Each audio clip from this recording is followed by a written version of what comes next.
আসসালামু আলাইকুম। Operating system lecture সিরিজে আপনাকে স্বাগতম। আজকের লেকচার ভিডিওতে আমরা জানতে যাচ্ছি সিপিইউ শিডিউলিং অ্যালগরিদমের কিছু ইম্পর্টেন্ট টার্ম সম্পর্কে। এই টার্মগুলো আমরা সিপিইউ শিডিউলিং অ্যালগরিদমগুলো সলভ করার সময় ইউজ করে থাকি। তো সেই টার্মগুলো কি এবং কিভাবে ক্যালকুলেট করতে হয় সেই সকল ধারণা আপনার আজকের লেকচার ভিডিও থেকে ক্লিয়ার হয়ে যাবে।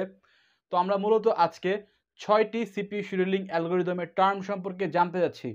ফার্স্ট যে টার্ম সম্পর্কে আমরা আজকে জানবো সেটি হচ্ছে অ্যারাইভাল টাইম। তো অ্যারাইভাল টাইম কি? Arrival time. তো অ্যারাইভাল টাইম এই টার্মটি বোঝার জন্য আপনি কনসিডার করতে পারেন আপনার কাছে প্রসেস হচ্ছে বা আপনার প্রসেস হচ্ছে ব্যাংকে যেয়ে আপনি টাকা ডিপোজিট করবেন। তো এই জন্য আপনি যে মোমেন্টে ব্যাংকে প্রবেশ করলেন বা ব্যাংকে এন্টার করলেন সেই টাইমটাই হচ্ছে আমাদের অ্যারাইভাল টাইম। সাপোজ আপনি ব্যাংকে এন্টার করেছেন 12টা PM, অর্থাৎ এক্স্যাক্টলি 12টা বাজে আপনি ব্যাংকে এন্টার করেছেন। তো এই যে পয়েন্ট অফ টাইম 12টা বাজে যে আপনি এন্টার করলেন সেটি হচ্ছে আমাদের অ্যারাইভাল টাইম বা এটি, যদি আমরা সংক্ষেপে বলি তাহলে এটি। তো এখন আমরা আসি আমাদের সিপিইউ শিডিউলিং অ্যালগরিদমের যে কনসেপ্ট আছে সেখানে। অর্থাৎ একটি প্রসেস যে সময় নিউ স্টেট থেকে রেডি স্টেটে আসলো, সেই যে টাইমে হচ্ছে রেডি স্টেটে এসেছে সেই টাইমটাই হচ্ছে আমাদের অ্যারাইভাল টাইম। একটা প্রসেস নিউ স্টেট থেকে ক্রিয়েট হয়ে যখন রেডি স্টেটে এন্টার করলো, যে পয়েন্ট অফ টাইমে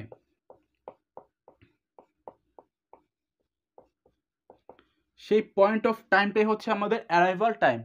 তো ব্যাংকের কনসেপ্টের ক্ষেত্রে আমাদের অ্যারাইভাল টাইম হচ্ছে 12টা PM বা 12টা বাজে, হচ্ছে দুপুর 12টা বাজে আমরা ব্যাংকে এন্টার করেছি। তো নেক্সট যে আমাদের টার্ম রয়েছে সেটি হচ্ছে response time.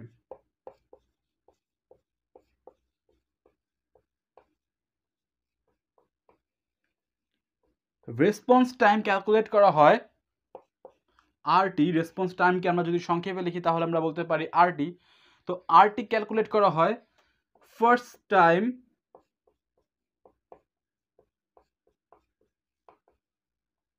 the process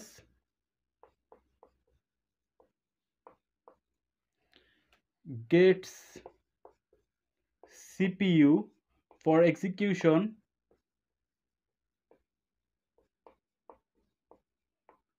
minus arrival time।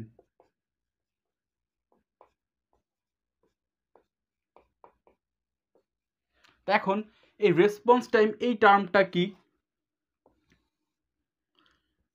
আমরা যদি আমাদের ব্যাংকের কনসেপ্টের দিকে আবার ফেরত যাই, তো আপনি ব্যাংকে এন্টার করলেন। তো ব্যাংকে এন্টার করার পরে আপনি দেখতে পেলেন যে আপনার লম্বা একটি লাইন রয়েছে।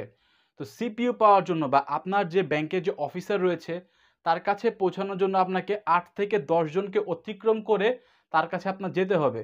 তো সেরকমই আমাদের অ্যালগরিদমের ক্ষেত্রে এমন কেস হতে পারে যে রেডি স্টেটে থাকা অবস্থায় দেখা গেল যে রানিং স্টেটে কোনো প্রসেস রানিং অবস্থায় রয়েছে এবং আরও অনেকগুলো প্রসেস এমনভাবে শিডিউল করা যে তারা হচ্ছে কি পরবর্তীতে সিপিইউ পাবে। তো যতক্ষণ পর্যন্ত প্রসেসকে ওয়েট করতে হবে সিপিইউ পাওয়ার জন্য, ততটুকু টাইম হচ্ছে আমাদের রেসপন্স টাইম। এখন সাপোজ 12টা বাজে আপনি ব্যাংকে এন্টার করেছেন। তো 12টা 10-এ যে আপনি পেয়েছেন সিপিইউর কন্ট্রোল। তো এখানে এই যে 12টা থেকে 12টা 10 পর্যন্ত আপনার যে ওয়েট করতে হলো, এই যে টাইমটা, এই টাইমটাই হচ্ছে আমাদের রেসপন্স টাইম। তো এই 12টা 10-এ এসে আপনি প্রথম সিপিইউর কন্ট্রোল পেয়েছেন বা আপনার ব্যাংকের অফিসারের দেখা পেয়েছেন যে তাকে আপনি বলবেন যে আমি এরকম এত অ্যামাউন্ট অফ টাকা আমি ব্যাংকে ডিপোজিট করতে চাই। তো ফার্স্ট যে টাইমে হচ্ছে প্রসেস সিপিইউকে পাচ্ছে এবং যে টাইমে আপনি অ্যারাইভ করেছেন এই টাইমটাই হচ্ছে আমাদের, এই দুইটা টাইমের ডিফারেন্স হচ্ছে আমাদের রেসপন্স টাইম। তো রেসপন্স টাইম হচ্ছে ডিউরেশন অফ টাইম।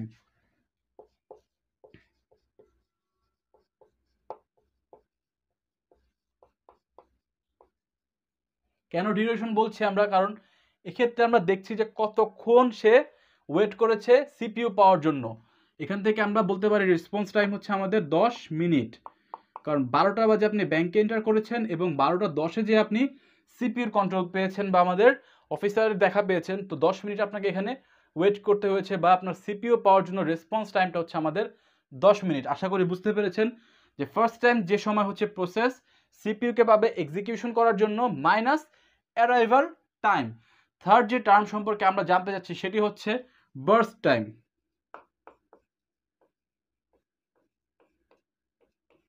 এই টার্মটি হচ্ছে অত্যন্ত গুরুত্বপূর্ণ, বার্স্ট টাইম। তো 12:10 আপনি সিপিইউর কন্ট্রোল পেলেন।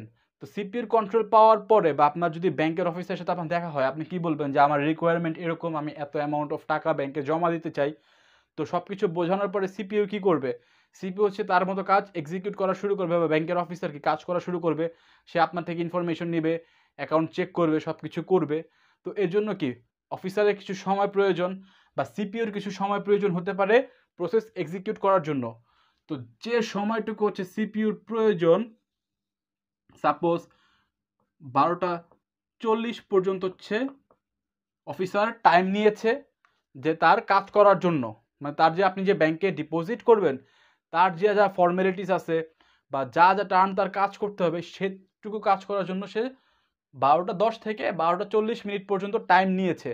তো এই যে টাইম, যতটুকু টাইম হচ্ছে সিপিইউ নিল এক্সিকিউশনের জন্য, এই টাইমটুকু হচ্ছে আমাদের বার্স্ট টাইম। এই টাইমটাকে বলা হয় হচ্ছে বার্স্ট টাইম বা আমরা বলতে পারি বিটি। তো বার্স্ট টাইমটা কি? Total amount of time CPU takes for its execution. তো বার্স্ট টাইম হচ্ছে আমাদের time duration.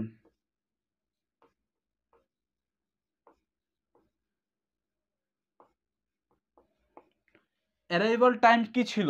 Point of time, মানে হচ্ছে আমরা এখানে অ্যারাইভাল টাইম বলছি হচ্ছে 12টা AM কে, এবং এখানে আমাদের রেসপন্স টাইম বলছি আমরা এই 10 মিনিটটাকে, ডিউরেশনটাকে, এবং বার্স্ট টাইম বলছি এখানে 12:10 থেকে 12:40, অর্থাৎ এখানে 30 মিনিটস যে টাইমটা হচ্ছে অফিসার নিয়েছে বা সিপিইউ এক্সিকিউশনের জন্য নিয়েছে, এই 30 মিনিটস বা টাইম ডিউরেশন হচ্ছে আমাদের বার্স্ট টাইম।